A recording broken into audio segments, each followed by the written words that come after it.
السلام علیکم ورحمۃ اللہ وبرکاتہ۔ میں 5 ماہ کی حاملہ تھی جب شوہر مجھے زبردستی شہر سے دور ایک پرانے کلینک میں لے گیا۔ وہاں کا ماحول بہت پر اسرار تھا۔ ڈاکٹر نے میرے پیٹ پر جیل لگایا اور پروب گھمایا۔ سکرین پر تصویر ابھری تو ڈاکٹر کے منہ سے خوفناک چیخ نکل گئی اور وہ کرسی سے پیچھے گر گئی۔ میرے شوہر نے اسکرین کی طرف دیکھا اور اس کے چہرے پر ایک شیطانی مسکراہٹ آ گئی۔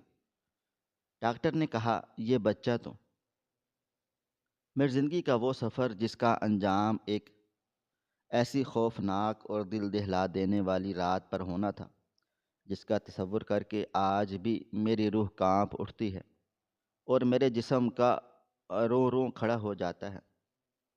محبت اور ممتا کے ایک ایسے دھوکے سے شروع ہوا تھا جس نے میری عقل، شعور اور بینائی سب کو دھندلا دیا تھا۔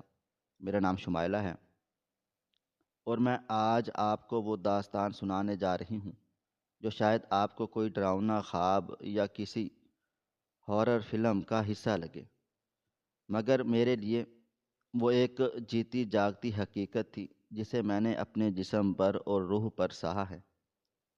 میری شادی کو 7 سال گزر چکے تھے۔ جنید میرے شوہر تھے جو مجھ سے بے پناہ محبت کرتے تھے اور میرا ہر طرح سے خیال رکھتے تھے، لیکن ہماری زندگی میں ایک کمی تھی جو ہر خوشی کو نگل جاتی ہے، یعنی اولاد کی کمی۔ ان 7 سالوں میں نے کیا کچھ نہیں سہا۔ ساس کے طعنے جو تیروں کی طرح دل میں پیوست ہو جاتے تھے، نندوں کی چبھتی ہوئی باتیں جو مجھے محفلوں میں نیچا دکھاتی تھیں، اور محلے والوں کی ہمدردی بھری زہریلی نظریں جو مجھے ہر وقت یہ احساس دلاتی تھیں کہ میں ادھوری ہوں۔ ہر گزرتا دن میرے لیے کسی عذاب سے کم نہیں تھا۔ میں راتوں کو اٹھ اٹھ کر روتی تھی۔ خالی گود کو دیکھ کر میرا دل پھٹتا تھا۔ میں نے ہر ڈاکٹر، ہر حکیم اور ہر درگاہ کی خاک چھانی۔ میں نے کڑوی دوائیاں کھائیں، تعویذ گلے میں لٹکائے، منتیں مانگی، مگر ہر جگہ مجھے مایوسی اور دھتکار ملی۔ میں ڈپریشن کی گہرائیوں میں اترتی جا رہی تھی۔ مجھے لگتا تھا کہ میں بانجھ ہوں اور شاید اسی دکھ میں مر جاؤں گی۔ پھر اچانک 5 ماہ پہلے ایک معجزہ ہوا۔ میری طبیعت خراب ہوئی، مجھے چکر آنے لگے اور متلی کی شکایت ہوئی۔ جب میں نے ڈرتے ڈرتے ٹیسٹ کیا تو وہ مثبت آیا۔ اس لمحے مجھے اپنی آنکھوں پر یقین نہیں آیا۔ میں پاگلوں کی طرح ہنسی اور پھر سجدے میں گر کر پھوٹ پھوٹ کر رو پڑی۔ مجھے لگا کہ خدا نے میری سن لی ہے، میری ویران دنیا میں بہار آ گئی ہے۔ میں نے کانپتے ہوئے ہاتھوں سے جنید کو فون کر کے بتایا تو وہ بھی خوش ہوئے۔ وہ گھر آئے اور مجھے گلے لگایا، مگر ان کی خوشی میں ایک عجیب سا خوف، ایک ہچکچاہٹ اور ایک انجانی پریشانی چھپی ہوئی تھی جسے میں اس وقت خوشی کے نشے میں سمجھ نہ سکی۔ شروع کے دن تو خوشی اور امید میں گزر گئے، مگر دوسرے مہینے سے ہی مجھے کچھ غیر معمولی اور خوفناک علامات محسوس ہونے لگیں۔ میرا پیٹ عام حاملہ خواتین کی نسبت بہت تیزی سے بڑھ رہا تھا۔ دوسرے مہینے میں ہی مجھے لگنے لگا جیسے میں 5 ماہ کی حاملہ ہوں۔ مجھے اکثر پیٹ میں شدید درد ہوتا، جیسے اندر کوئی چیز مجھے کاٹ رہی ہے یا میرے گوشت کو نوچ رہی ہے۔ میری بھوک غیر معمولی طور پر بڑھ گئی تھی۔ مجھے کچے گوشت کی بھی بو اچھی لگنے لگی تھی اور ہر وقت عجیب سی بے چینی رہتی تھی۔ میں نے کئی بار جنید سے کہا کہ مجھے شہر کے کسی اچھے گائناکالوجسٹ کو دکھائیں، میرا الٹرا ساؤنڈ کروائیں تاکہ میں بچے کی خیریت جان سکوں، مگر جنید نے ہر بار کسی نہ کسی بہانے سے ٹال دیا۔ وہ کہنے لگے کہ شمائلہ، تمہیں پتہ ہے ہم کتنی مشکلوں سے اس خوشی تک پہنچے ہیں۔ نظر لگ جائے گی، ابھی ہم کسی کو نہیں بتائیں گے اور نہ ہی شہر کے ڈاکٹروں کے پاس جائیں گے۔ وہ صرف پیسے لوٹتے ہیں اور بلا وجہ آپریشن کر دیتے ہیں۔ میں تمہیں ایک بہت ہی قابل حکیم کی دیسی دوائی لا کر دوں گا جو ہمارے خاندان کے پرانے واقف کار ہیں۔ میں نے جنید کی بات مان لی کیونکہ میں اس بچے کو کسی قیمت پر بھی کھونا نہیں چاہتی تھی۔ میں جنید پر اندھا اعتماد کرتی تھی۔ وقت گزرتا چلا گیا اور میرا پیٹ 5ویں مہینے میں ہی اتنا بڑا اور بھاری ہو گیا جتنا 9 ماہ میں ہوتا ہے، اور اس کا وزن مجھے نیچے کی طرف کھینچتا تھا۔ مجھے اکثر محسوس ہوتا کہ میرے پیٹ کے اندر جو بچہ ہے وہ نارمل طریقے سے نہیں ہلتا۔ اس کی حرکت میں ایک عجیب سی شدت اور وحشت ہوتی تھی۔ کبھی کبھی مجھے لگتا ہے کہ جیسے اندر کوئی چیز رینگ رہی ہے، جیسے بہت سارے کیڑے بل کھا رہے ہوں یا کوئی جانور پنجے مار رہا ہے۔ درد کی شدت سے میری چیخیں نکل جاتی۔ میں رات بھر بستر پر تڑپتی رہتی۔ میرا رنگ زرد پڑ گیا تھا، جیسے میرے جسم سے سارا خون نچوڑا جا رہا ہو، اور آنکھوں کے گرد گہرے سیاہ حلقے پڑ گئے تھے۔ جنید میری حالت دیکھ کر پریشان تو ہوتے تھے، مگر وہ مجھے ہسپتال لے جانے کی بجائے خود ہی کہیں سے کالے رنگ کا قہوہ اور عجیب سی پڑیاں لا کر دیتے، اور میرے پیٹ پر ہاتھ رکھ کر دیر تک دم کرتے۔ ان کی آنکھوں میں اکثر مجھے ایک انجانا خوف اور دہشت نظر آتی تھی۔ وہ اکثر راتوں کو جب میں درد سے کرا رہی ہوتی تو میرے پیٹ کی طرف ڈری ڈری نظروں سے دیکھتے اور زیر لب کچھ پڑھتے رہتے۔ میں پوچھتی تو کہتے، بس بچے کی حفاظت کی دعا کر رہا ہوں۔ لیکن مجھے ان کا رویہ عجیب اور مشکوک لگتا تھا۔ کبھی کبھی مجھے لگتا تھا کہ وہ اس بچے سے ڈرتے ہیں۔ پھر وہ منحوس اور طوفانی شام چلی آئی جب میرا درد برداشت سے باہر ہو گیا، اور ایسا لگا جیسے میرے پیٹ کے اندر آگ لگ گئی ہے اور کوئی چیز میرے اعضاء کو چبا رہی ہے۔ میں نے جنید کا دامن پکڑ لیا اور فرش پر روتے ہوئے کہا، خدا کے لیے مجھے ہسپتال لے چلو۔ مجھے لگتا ہے کہ میرا بچہ مر جائے گا یا میں مر جاؤں گی۔ مجھ سے اب یہ درد برداشت نہیں ہوتا، نہیں سہا جاتا۔ میری جان نکل رہی ہے جنید۔ جنید نے میری حالت دیکھی، میرا پسینے میں شرابور چہرہ اور پھٹی ہوئی آنکھیں دیکھیں تو ان کا چہرہ فک ہو گیا۔ وہ کچھ دیر خاموش کھڑے رہے، جیسے کسی بہت بڑی کشمکش میں ہوں۔ ان کے ماتھے پر پسینے کے قطرے نمودار ہوئے۔ پھر انہوں نے ایک فیصلہ کن انداز میں سر ہی اٹھایا اور کانپتی ہوئی آواز میں کہا، ٹھیک ہے شمائلہ، ہمت کرو، تیار ہو جاؤ، میں تمہیں ڈاکٹر کے پاس لے کر چلتا ہوں۔ لیکن ہاں، ہم شہر کے سول ہسپتال میں نہیں جائیں گے۔ میرے جاننے والے ایک بہت بڑے اسپیشلسٹ ہیں جو شہر سے تھوڑا دور اپنے پرائیویٹ کلینک میں بیٹھتے ہیں۔ وہ بہت قابل ہیں اور صرف وہی تمہارا علاج کر سکتے ہیں۔ میں نے ان سے بات چیت کر لی ہے۔ میں درد سے اتنی نڈھال اور نیم بے ہوشی تھی کہ میں نے کوئی سوال نہیں کیا کہ وہ ڈاکٹر کون ہے اور شہر سے دور کیوں ہے۔ بس چادر اوڑھ کر تیار ہو گئی۔ باہر رات کا گہرا اندھیرا پھیل چکا تھا اور آسمان پر کالی سیاہ گھٹائیں چھائی ہوئی تھیں۔ ہوا میں ایک عجیب سی خنکی اور ویرانی تھی جو ہڈیوں میں اتر رہی تھی۔ جنید نے گاڑی نکالی اور ہم لوگ روانہ ہو گئے۔ شروع میں تو میں راستہ جانا پہچانا تھا، شہر کی روشنیاں اور ٹریفک کا شور تھا، مگر پھر جنید نے گاڑی شہر کی مین سڑکوں سے اتار کر ایک کچے، ناہموار اور ویران راستے کی طرف ڈال دی۔ یہ راستہ شہر سے باہر جنگل اور بیابان کی طرف جا رہا تھا۔ سڑک کے کنارے دونوں طرف گھنے اور پرانے درخت تھے جو رات کے اندھیرے میں دیو ہیکل بتوں کی طرح کھڑے نظر آ رہے تھے، اور ان کی شاخیں ہوا سے ہلتے ہوئے گاڑی پر سائے ڈال رہی تھیں۔ گاڑی کی ہیڈ لائٹس کی روشنی میں صرف اڑتی ہوئی دھول اور کیچڑ نظر آ رہا تھا۔ میرا دل گھبرانے لگا۔ درد کے باوجود خوف کا احساس غالب آنے لگا۔ میں نے ڈرتے ہوئے پوچھا، جنید، یہ ہم لوگ کہاں جا رہے ہیں؟ یہ تو جنگل کا راستہ ہے، یہاں تو کوئی آبادی بھی نہیں ہے۔ کون سا ڈاکٹر؟ اتنی دور ویرانے میں بیٹھتا ہے، کہیں ہم راستہ تو نہیں بھٹک گئے۔ جنید نے اسٹیئرنگ وہیل کو اتنی مضبوطی سے تھام رکھا تھا کہ ان کی انگلیوں کے پور سفید ہو گئے اور ان کی نظریں سڑک پر جمی ہوئی تھیں۔ انہوں نے سپاٹ اور لرزتے ہوئے لہجے میں کہا، بس پہنچنے ہی والے ہیں شمائلہ۔ وہ ڈاکٹر دنیا کے شور شرابے سے دور پرسکون جگہ پر ریسرچ کرتے ہیں اور وہیں پر مریضوں کو دیکھتے ہیں۔ تم فکر نہ کرو، مجھ پر بھروسہ رکھو۔ مگر میری فکر اور وحشت بڑھتی جا رہی تھی۔ راستہ ختم ہونے کا نام نہیں لے رہا تھا۔ باہر ہو کا عالم تھا، مکمل سناٹا تھا۔ کبھی کبھی کسی جنگلی جانور کے رونے یا الو کے بولنے کی آواز سنائی دیتی تھی تو میرا دل حلق میں آ جاتا تھا۔ میرے پیٹ میں ہونے والی حرکت اب درد کے ساتھ ساتھ خوف میں بھی بدل رہی تھی۔ مجھے لگ رہا تھا جیسے میرے اندر موجود بچہ بھی اس ماحول سے ڈر رہا ہے اور باہر نکلنے کے لیے مچل رہا ہے۔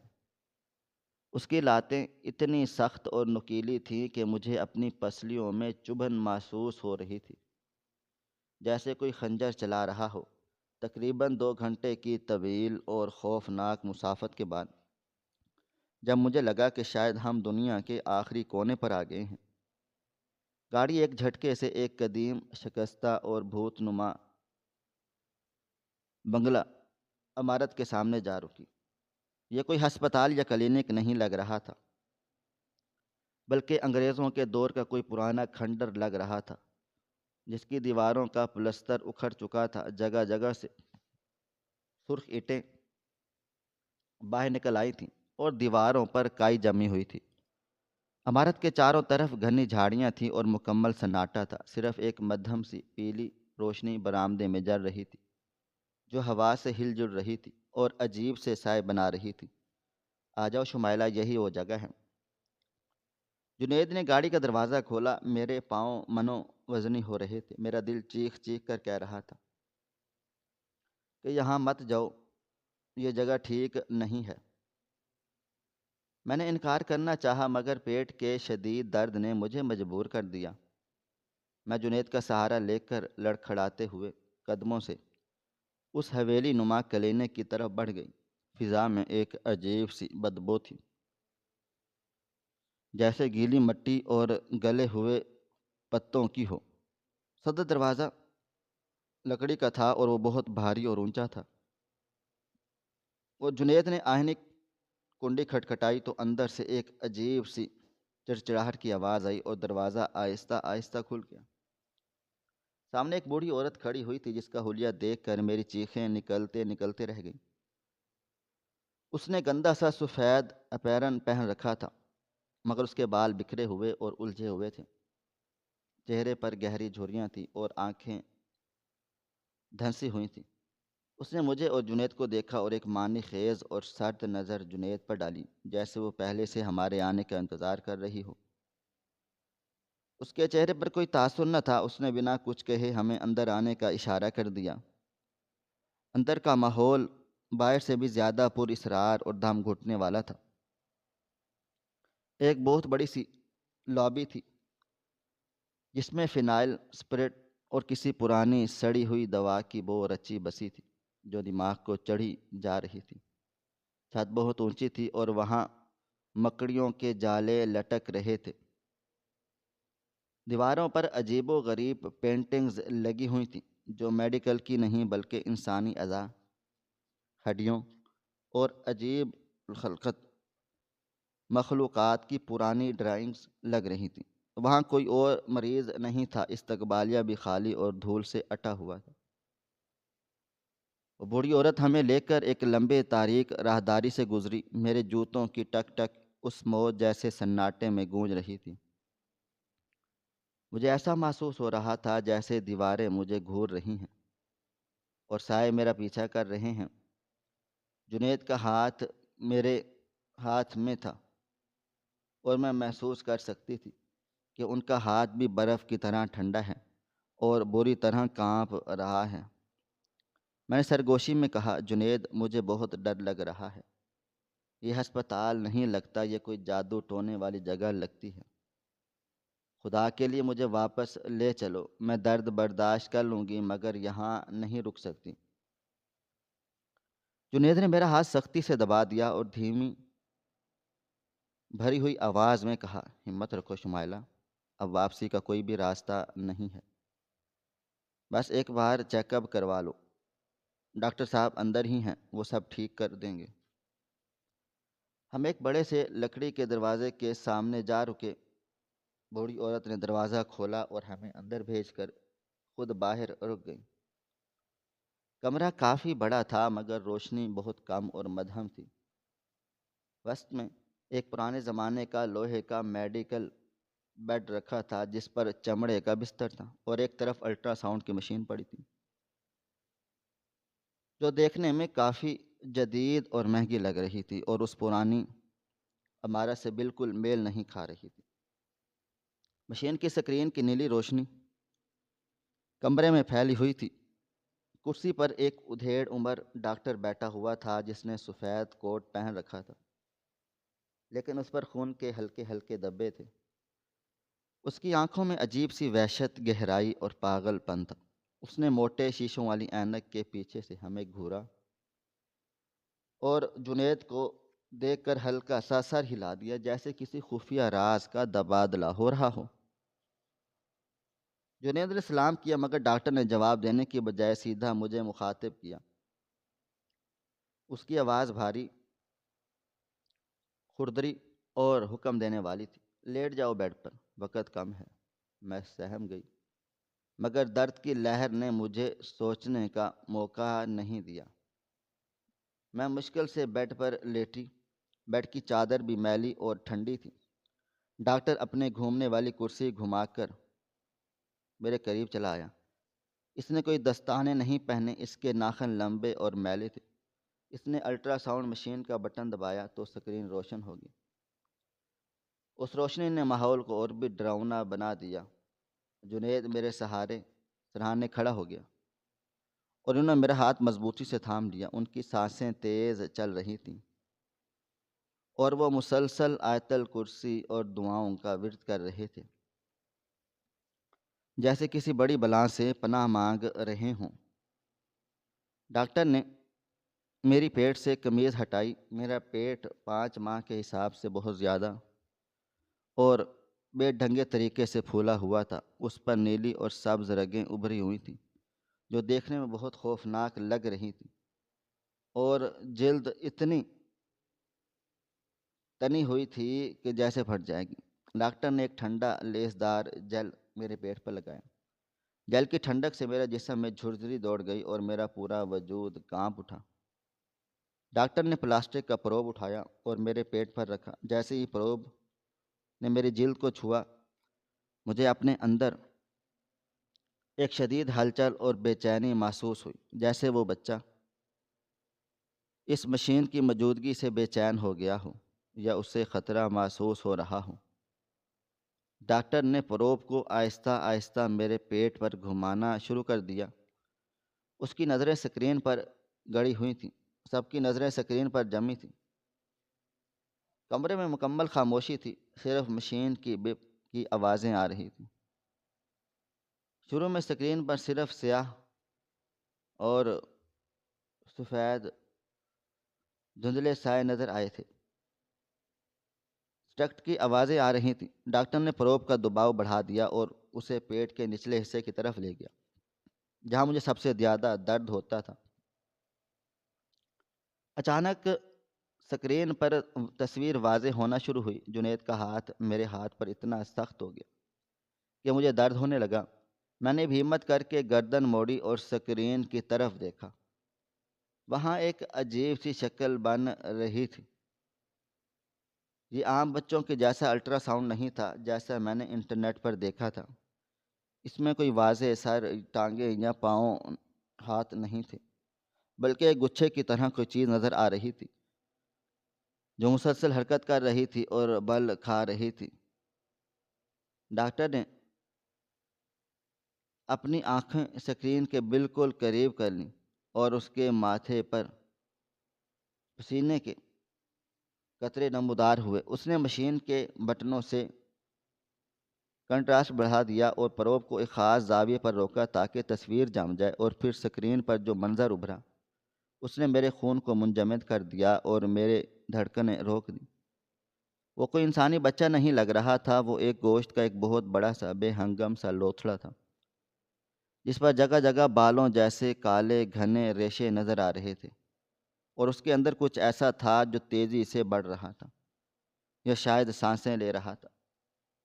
مگر خوفناک بات یہ نہیں تھی، خوفناک بات تو یہ تھی کہ جو ڈاکٹر نے زوم کر کے دیکھی۔ جیسے ہی ڈاکٹر نے تصویر کو بڑا کیا اور اسے اس لوتھڑے کے درمیان کچھ ایسی تفصیل نظر آئی کہ اس کے منہ سے ایک ایسی دل خراش غیر انسانی اور خوفناک چیخ نکلی جس نے حویلی کی در و دیواروں کو ہلا کر رکھ دیا۔ یا خدا، یہ کیا بلا ہے، یہ کیا چیز ہے؟ ڈاکٹر پاگلوں کی طرح چیخا اور خوف کے مارے اپنی کرسی سے پیچھے گر پڑا۔ اس کا چہرہ سفید پڑ چکا جیسے اس نے خود عزرائیل کو سامنے دیکھ لیا ہو۔ وہ زمین پر گھسیٹتا ہوا پیچھے کو ہٹا اور کانپتی ہوئی انگلی سے سکرین کی طرف اشارہ کیا۔ میں نے گھبرا کر جنید کی طرف دیکھا۔ جنید نے بھی سکرین کی طرف ڈرتے ڈرتے دیکھا۔ اس کی آنکھیں پھٹی کی پھٹی رہ گئیں۔ ان کے چہرے پر رنگوں کا ایک ایسا طوفان تھا، خوف، ندامت، بے بسی اور ایک انجانی دہشت۔ جنید کے ہونٹ کانپ رہے تھے، آنسو ان کی آنکھوں سے بہہ نکلے۔ وہ بس اتنا کہہ چکے، مجھے ڈر تھا کہیں یہ وہی نہ ہو۔ میں نے بہت دیر کر دی۔ ڈاکٹر زمین پر پڑا ہانپ رہا تھا اور مسلسل کہہ رہا تھا، اسے نکالو یہاں سے، یہ حمل نہیں ہے، یہ کوئی انسانی پیدائش نہیں ہے۔ تم کیا پال رہے ہو اس عورت کے پیٹ میں؟ دیکھو اس کی طرف، دیکھو اس سکرین کو۔ میں نے دوبارہ کانپتی نظروں سے سکرین کی طرف دیکھا۔ اب تصویر اور بھی واضح اور ہیبت ناک ہو چکی تھی۔ اس گوشت کے لوتھڑے میں مجھے دو چھوٹی چھوٹی چمکتی ہوئی چیزیں نظر آئیں جو آنکھوں جیسی تھیں مگر انسانوں کے جیسی نہیں تھیں، اور ایک لمبا سا چیرا تھا جو منہ کے جیسا لگ رہا تھا۔ اس منہ کے اندر کچھ سفید اور نکیلی چیزیں تھیں جو دانتوں کے جیسی لگ رہی تھی، اور وہ منہ کھلا ہوا تھا جیسے وہ بھی اندر سے چیخ رہا ہو۔ ڈاکٹر کی حالت غیر ہو رہی تھی اور اٹھنے کے قابل نہیں تھا۔ کمرے میں صرف مشین کی بپ، ڈاکٹر کی بھاری سانسیں اور جنید کی سسکیوں کی آوازیں تھیں۔ میرا دل چاہا کہ میں اٹھ کر بھاگ جاؤں، نوچ لوں اس پیٹ کو، اپنے جسم کو چیر دوں، مگر میرا جسم مفلوج ہو چکا تھا۔ وہ چیخ جو ڈاکٹر کے منہ سے نکلی تھی اب میرے کانوں میں گونج رہی تھی، اور سکرین پر وہ دانتوں اور بالوں والا تودا مجھے گھور رہا تھا۔ مجھے یقین ہو چلا تھا کہ میرے پیٹ میں پلنے والی چیز میری اولاد نہیں بلکہ میری موت کا پروانہ اور ایک زندہ عذاب ہے۔ ڈاکٹر کی وہ دل خراش اور خوفناک چیخ، اس کا کرسی سے گرنا میرے حواس پر کسی بم دھماکے کی طرح لگا۔ کمرے میں موت کا سا سکوت چھا گیا جو صرف میری اور جنید کی تیز اور اکھڑی ہوئی سانسوں سے ٹوٹ رہا تھا۔ ڈاکٹر زمین پر پڑا ہانپ رہا تھا اور اس کی آنکھیں ابھی تک اس نیلے رنگ کی سکرین پر جمی تھیں جہاں وہ خوفناک چیز منجمد تھی۔ جنید کا چہرہ زرد پڑ چکا تھا اور وہ بت بنے کھڑے ہوئے تھے۔ میں نے ہمت جمع کی اور کانپتی ہوئی آواز میں پوچھا، ڈاکٹر صاحب کیا ہوا؟ آپ چیخیں کیوں ہیں؟ میرا بچہ ٹھیک تو ہے نا؟ خدا کے لیے کچھ بولیں۔ میری آواز سن کر ڈاکٹر کو جیسے ہوش آ گیا۔ وہ لڑکھڑاتا ہوا اٹھا، اس نے اپنی اینک درست کی اور گہری سانس لے کر خود کو سنبھالا۔ اس بار اس کے چہرے پر خوف کی جگہ ایک پیشہ ورانہ تشویش اور غصے نے لے لی تھی۔ اس نے جنید کی طرف دیکھا اور سخت لہجے میں کہا، جنید صاحب، آپ نے مجھ سے جھوٹ کیوں بولا؟ آپ نے کہا تھا کہ یہ نارمل پریگننسی ہے اور صرف پیٹ میں درد ہے۔ آپ نے مجھے مریضہ کی ہسٹری کیوں نہیں بتائی؟ آپ جانتے ہیں کہ آپ کی بیوی کے پیٹ میں کیا ہے؟ جنید نے ڈاکٹر کے تیور دیکھے تو وہ سہم گئے۔ انہوں نے گڑ گڑاتے ہوئے کہا، ڈاکٹر صاحب، خدا کی قسم میں خود انجان ہوں، مجھے نہیں معلوم کہ اندر کیا ہے، بس اتنا پتہ ہے کہ میری بیوی درد سے تڑپ رہی ہے۔ مجھے لگا شاید بچہ الٹا ہے یا کوئی پیچیدگی ہے۔ آپ بتائیں کیا مسئلہ ہے؟ کیا بچہ ٹھیک نہیں ہے؟ ڈاکٹر نے ماتھے کا پسینہ پہنچا اور وہ دوبارہ سکرین کی طرف دیکھا۔ اب وہ مکمل طور پر ڈاکٹر کے روب میں آ چکا تھا، جو اپنے مریض کی جان بچانا چاہتا ہے۔ اس نے گہری سانس لی اور میری طرف مڑا۔ اس کی آنکھوں میں اب وحشت کی جگہ ایک عجیب سی ہمدردی اور افسوس تھا۔ اس نے میرے سرہانے آ کر میرے کندھے پر ہاتھ رکھا اور وہ حقیقت بیان کی جس نے میرے پیروں تلے سے زمین نکال دی۔ اس نے انتہائی سنجیدہ لہجے میں کہا، بیٹی تم ہمت رکھو گی، جو میں بتانے جا رہا ہوں وہ تمہارے لیے سننا اور برداشت کرنا آسان نہیں ہوگا، لیکن بطور ڈاکٹر میرا فرض ہے کہ تمہیں سچ سچ بتا دوں۔ تمہارے پیٹ میں جو چیز پل رہی ہے، جسے تم اور تمہارے شوہر پچھلے 5 مہینے سے اولاد سمجھ کر سینے سے لگائے بیٹھے ہو، بیٹی وہ کوئی انسانی بچہ نہیں ہے۔ میں نے ڈاکٹر کی بات کاٹ دی اور چیخ کر کہا، نہیں نہیں، آپ جھوٹ بول رہے ہیں، میرا ٹیسٹ پازیٹیو آیا تھا، مجھے متلیاں ہوئی تھیں، یہ ہلتا ہے، یہ لاتیں مارتا ہے، میں ماں ہوں، میں محسوس کرتی ہوں اس کی حرکت کو، آپ مشین غلط دیکھ رہے ہیں۔ ڈاکٹر نے افسوس سے سر ہلا دیا اور سکرین کی طرف اشارہ کیا جہاں وہ عجیب و غریب شکل ٹھہری ہوئی تھی۔ دیکھو اسے شمائلہ، غور سے دیکھو، کیا کسی انسانی بچے کی ساخت ایسی ہو سکتی ہے؟ یہ جو تم دیکھ رہی ہو، میڈیکل سائنس میں اسے ٹیٹوما یا عام عوام میں اسے زبان میں ڈرمائٹ سسٹ کہتے ہیں۔ یہ ایک انتہائی نایاب اور بگڑی ہوئی رسولی ہے، یہ ایک ٹیومر ہے، یہ تمہارے جسم کے سیلز کی شدید خرابی سے بنتا ہے۔ یہ رسولی اتنی خطرناک اور عجیب ہوتی ہے کہ یہ اپنے اندر انسانی بافتیں بنا لیتی ہیں۔ اس میں ہڈیاں، دانت، بال اور کبھی کبھی تو آنکھیں بھی بن جاتی ہیں، کیونکہ اس میں انسان بننے والے خلیے غلط ترتیب میں جڑ جاتے ہیں۔ ڈاکٹر کی باتیں سن کر میرے دل و دماغ میں پگھلے ہوئے شیشے کی طرح اتر رہی تھی۔ مجھے لگا جیسے چھت مجھ پر گر گئی ہو۔ دانت، بال، رسولی۔ میں نے بے یقینی سے اپنے پیٹ پر ہاتھ رکھا جو پتھر کی طرح سخت تھا۔ لیکن ڈاکٹر صاحب یہ ہلتا ہے، یہ زندہ ہے، میں قسم کھا سکتی ہوں۔ ڈاکٹر صاحب نے نرمی مگر مضبوط سی کہا، یہ زندہ نہیں ہے بیٹی، یہ صرف بڑھ رہا ہے، اور یہ ایک پیراسائٹ کی طرح تمہارے اندر پل رہا ہے، تمہارا خون پی رہا ہے، اور یہ تمہیں ہلچل اور لاتیں محسوس ہوتی ہیں۔ یہ اس رسولی کے وزن، اس کے اندر موجود اور تمہاری آنتوں پر پڑنے والی دباؤ کی وجہ سے ہے۔ اور جنید، ڈاکٹر نے اچانک جنید کی طرف دیکھا، تم نے اسے کون سی دوائی کھلائی تھی؟ سچ سچ بتانا، کیونکہ یہ کوئی عام رسولی نہیں ہے، اس کا سائز 5 ماہ میں اتنا ہو گیا ہے جتنا 5 سالوں میں ہوتا ہے۔ اس کی نشو و نما غیر معمولی طور پر تیز ہوئی، جو کسی بیرونی اسٹیرائڈ یا غلط دوائی کا نتیجہ لگتی ہے، اور یہ اب میلیگننٹ یعنی کینسر بننے کی طرف جا رہی ہے۔ اگر آج رات اسے نہ نکالا گیا تو یہ پھٹ جائے گی اور تمہاری بیوی کے جسم میں زہر پھیل جائے گا۔ جنید نے روتے ہوئے اعتراف کر لیا کہ ان کی ٹانگیں کانپ رہی تھیں۔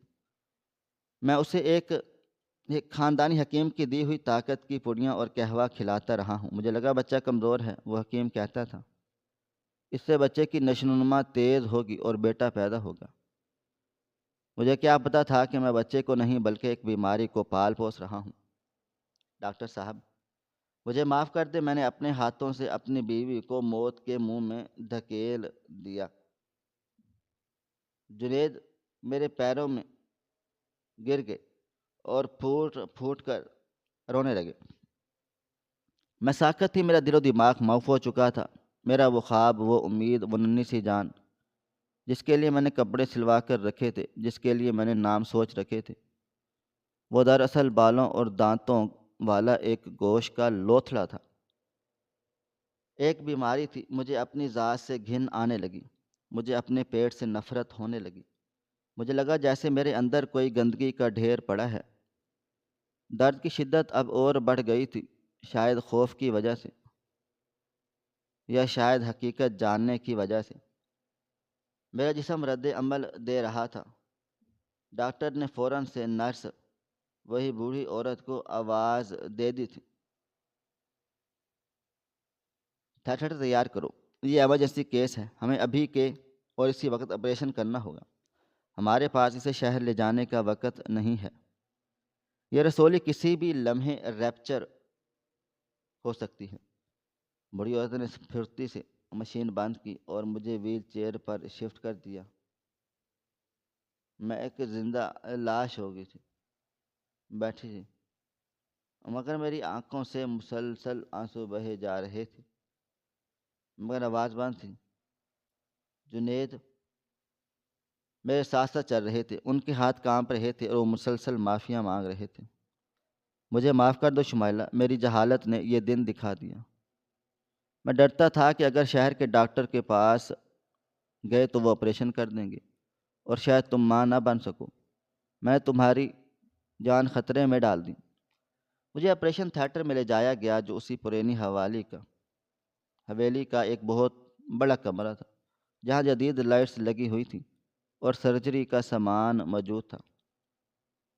ڈاکٹر صاحب نے جلدی سے ماسک اور گاؤن پہنا، اس نے میرے بازو پر نالی لگائی اور اس کی آواز اب بہت نرم تھی۔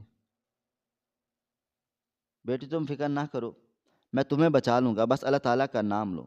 یہ ایک مشکل سرجری ہے لیکن میں اپنی پوری کوشش کروں گا۔ جیسے ہی بے ہوشی کی دوا میرے خون میں شامل ہوئی، میرا ذہن بوجھل ہونے لگا۔ میں نے آخری بار اپنے پیٹ کی طرف دیکھا، جو ابھار کل تک میرا فخر تھا، اب مجھے ایک عذاب کی مانند لگ رہا تھا۔ میں نے دل ہی دل میں اللہ تعالیٰ سے دعا کی کہ یا اللہ مجھے اس اذیت سے نجات دے، اور پھر میں گہرے اندھیرے میں ڈوب گئی۔ بے ہوشی کے عالم میں بھی مجھے سکون نہیں تھا۔ مجھے عجیب و غریب اور ڈراؤنے خواب آتے رہے۔ میں نے دیکھا کہ میں ایک دلدل میں دھنس رہی ہوں اور پیٹ میں کالے سانپ نظر آ رہے ہیں جو مجھے جکڑ رہے ہیں۔ پھر منظر بدلتا ہے اور میں دیکھتی ہوں جنید ایک بچے کو گود میں لیے کھڑے ہیں، مگر جب وہ بچہ میری طرف مڑتا ہے تو اس کا چہرہ نہیں ہوتا۔ یہ خواب اتنے حقیقت پسندانہ اور تکلیف دہ تھے کہ میں نیند میں بھی کرہاتی رہ گئی۔ پتہ نہیں کتنا وقت گزرا، گھنٹے یا صدیاں۔ جب مجھے ہوش آیا تو میرے حلق میں شدید پیاس تھی اور پیٹ میں ایسا درد جیسے کسی نے گرم استری رکھ دی ہو۔ میں نے آنکھیں کھولنے کی کوشش کی تو پلکیں بھاری محسوس ہوئیں۔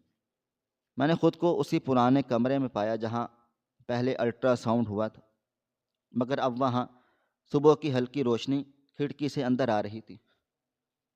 جنید میرے پاس کھڑکی کرسی پر بیٹھے میرا ہاتھ تھامے رو رہے تھے، ان کی آنکھیں سوجی ہوئی تھیں۔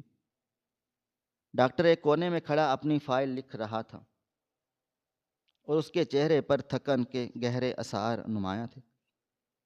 مجھے ہوش میں آتے دیکھ جنید نے میرا ماتھا چوما۔ شکر ہے خدایا تم واپس آ گئی، شمائلہ تم ٹھیک ہو؟ ڈاکٹر صاحب یہ ہوش میں آ گئی ہیں۔ میں نے خشک ہونٹوں پر زبان پھیرتے ہوئے پانی مانگا۔ جنید نے مجھے چمچ سے پانی پلا دیا۔ پانی کی ٹھنڈک نے میرے حواس بحال کیے، یادداشت کا ایک جھماکہ ہوا اور مجھے سب کچھ یاد آ گیا۔ کلینک، الٹرا ساؤنڈ، ڈاکٹر کی چیخیں اور وہ خوفناک حقیقت میں نے فوراً سے اپنے پیٹ پر ہاتھ لگایا، وہ بالکل سپاٹ تھا، وہ بوجھ، وہ بھاری پن غائب ہو چکا تھا، صرف پٹیوں کا لمس تھا۔ میرے اندر سے ایک سرد آہ نکلی۔ میں جنید کی آنکھوں میں دیکھا اور پوچھا، وہ نکال دیا؟ جنید نے نظریں جھکا لیں اور اس بات میں سر ہلا دیا۔ ڈاکٹر آگے بڑھا، اس کے ہاتھ میں دستانے نہیں تھے اور وہ اب بہت پرسکون لگ رہا تھا۔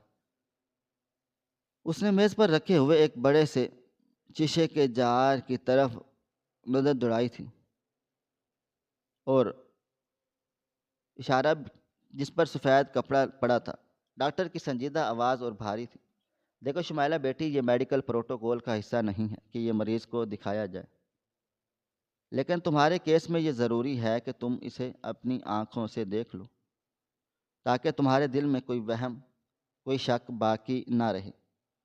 اور شاید تمہارا بچہ تھا جسے ہم نے ضائع کر دیا۔ اکثر مریضوں کو لگتا ہے کہ ہم ڈاکٹروں نے ان کا بچہ چرا لیا یا مار دیا، لیکن تم اپنی آنکھوں سے دیکھو کہ تم کس تکلیف اور کس دھوکے سے گزر رہی تھی۔ تم یہ دیکھنا یہ تکلیف دہ ہے، مگر تمہیں حقیقت قبول کرنے اور نفسیاتی طور پر باہر نکلنے میں مدد دے گا۔ میں نے کانپتے ہوئے ہاتھوں سے اشارہ کیا کہ دکھائیں۔ جنید نے مجھے سہارا دے کر بٹھایا۔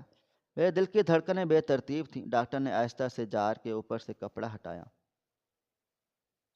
اس جار کے اندر پیلے رنگ کے محلول میں ایک ایسی چیز تیر رہی تھی جسے دیکھ کر میرا کلیجہ منہ کو آ گیا۔ میں نے اپنی چیخ روکنے کے لیے منہ پر ہاتھ رکھا۔ وہ منظر میں مرتے دم تک نہیں بھول سکتی۔ وہ ایک فٹ بال کے سائز کا گوشت کا لوتھڑا تھا، لیکن وہ صرف گوشت نہیں تھا، اس کی سطح خردری تھی اور اس کے اوپر جگہ جگہ کالے لمبے اور الجھے ہوئے بال اگے ہوئے تھے جو پانی میں سانپوں کی طرح تیر رہے تھے۔ اس لوتھڑے کے ایک حصے پر سفید ہڈی نمایاں تھی جو بالکل کسی انسانی جبڑے کی طرح لگ رہی تھی، اور اس میں 3 یا 4 ٹیڑھے میڑھے نوکیلے اور پیلے دانت بھی تھے، واضح طور پر نظر آ رہے تھے۔ وہ دانت بالکل انسانی تھے مگر بے ترتیب تھے۔ اس کے علاوہ اس پر ایک آنکھ جیسی ادھوری ساخت بھی بنی ہوئی تھی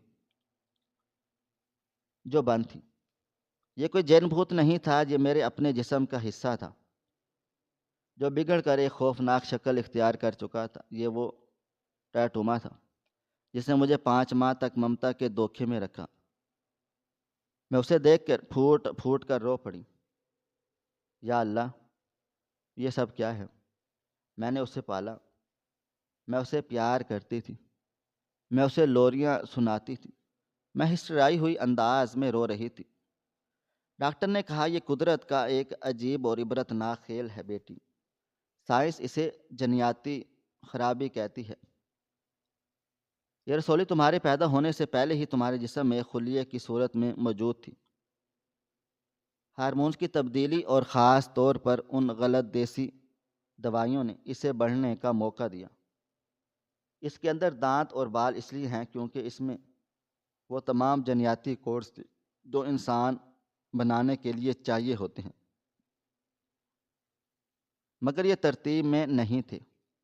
یہ ایک بے ہنگم تخلیق تھی۔ شکر کرو کہ یہ وقت پر نکل گئی۔ ہم نے آپریشن کے دوران دیکھا کہ یہ تمہاری بڑی آنت کے ساتھ چپک گئی تھی، اور اگر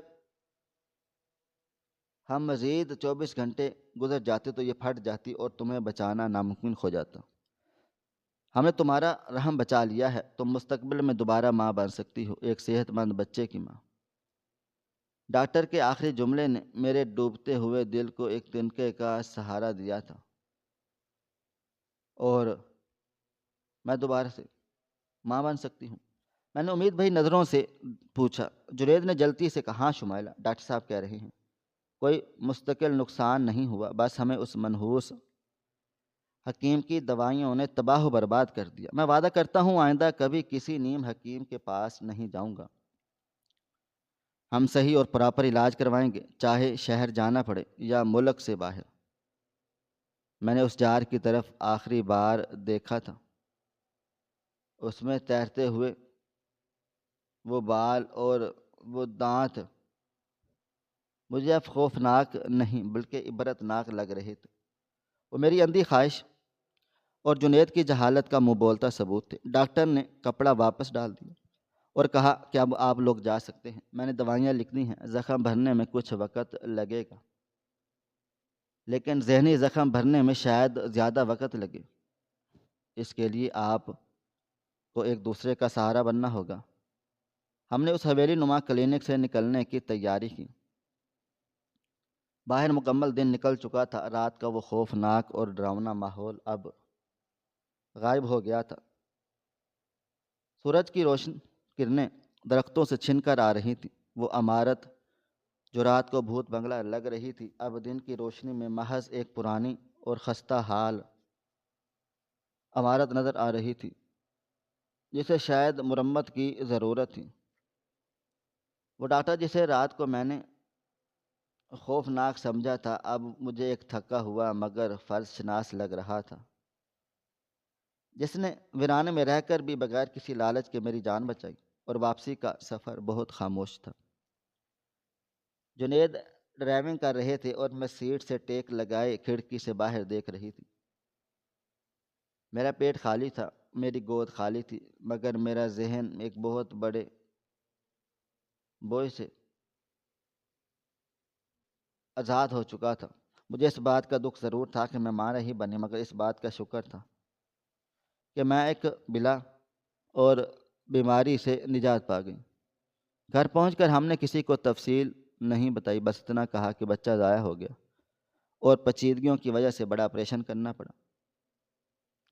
ساس اور نندوں نے کچھ دن رو دھو کر خاموشی اختیار کر لی، مگر میں اور جنید جانتے تھے کہ ہم لوگ کس جہنم سے ہو کر آئے ہیں۔ جنید بالکل بدل گئے، ان کی وہ توہم پرستی ختم ہو گئی۔ انہوں نے گھر سے سارے تعویذ اور حکیمی دوائیاں نکال کر جلا ڈالیں اور میرے علاج شہر کے بہترین ڈاکٹر سے شروع ہوا۔ وقت سب سے بڑا برہم ہوتا ہے، آہستہ آہستہ ذہنی اور جسمانی زخم بھرنے لگے۔ وہ خونی رسولی اب ایک ماضی کا قصہ بن چکی تھی۔ ٹھیک 3 سال بعد اللہ تعالیٰ نے ہماری توبہ قبول کر لی اور ہمیں ایک خوبصورت اور صحت مند بیٹے سے نوازا۔ جب میں نے پہلی بار اسے اپنے بیٹے سے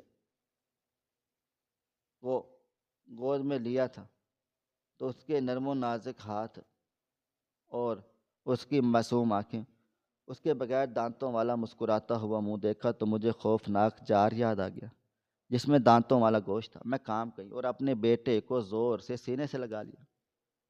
اس دن مجھے سمجھ آ گئی کہ حقیقت اور دھوکے میں کتنا فرق ہوتا ہے۔ اولاد وہ نہیں ہوتی جو درد دے کر جان لے لے، اولاد وہ ہوتی ہے جو سکون دے۔ مجھے آج بھی کبھی کبھی رات کو خواب میں وہ پرانا کلینک اور وہ نیلی اسکرین نظر آتی ہے، لیکن پھر میں اپنے پاس سوئے ہوئے بیٹے کے چہرے کو دیکھتی ہوں اور سارے ڈر ہوا ہو جاتے ہیں۔ میری کہانی ان تمام عورتوں کے لیے ایک سبق ہے جو اولاد کی خواہش میں اندھی ہو کر نیم حکیموں اور جیلی پیروں کے چکر میں اپنی جان داؤ پر لگا دیتی ہیں۔ یاد رکھیں، ممتا ایک بہت مقدس جذبہ ہے، مگر اسے جہالت کی بھینٹ نہ چڑھیں، کیونکہ کبھی جسے ہم امید کی کرن سمجھ رہے ہوتے ہیں وہ دراصل ہماری بربادی کا سبب بننے والا مرض ہوتا ہے جو چپکے ہمیں اندر سے کھا رہا ہوتا ہے۔ اللہ کا لاکھ لاکھ شکر ہے، اس نے مجھے بچا لیا اور مجھے دوبارہ زندگی دی، ایک ایسی زندگی جو اب حقیقت کی روشنی میں گزر رہی ہے، نہ کہ کسی سراب کے پیچھے۔ ناظرین، آپ کو ہماری آج کی کہانی کیسی لگی؟ کمنٹ باکس میں اپنی رائے کا اظہار ضرور کریں۔ مزید اس طرح کی سبق آموز کہانیاں سننے کے لیے ہماری ویڈیوز کو لائک کریں، شیئر کریں اور ہمارے چینل ایس ایف سٹوریز کو ضرور سبسکرائب کر لیں۔ ملتے ہیں کل ایک نئی اور دلچسپ کہانی کے ساتھ، تب تک اپنا ڈھیر سارا خیال رکھیے گا۔ اللہ حافظ۔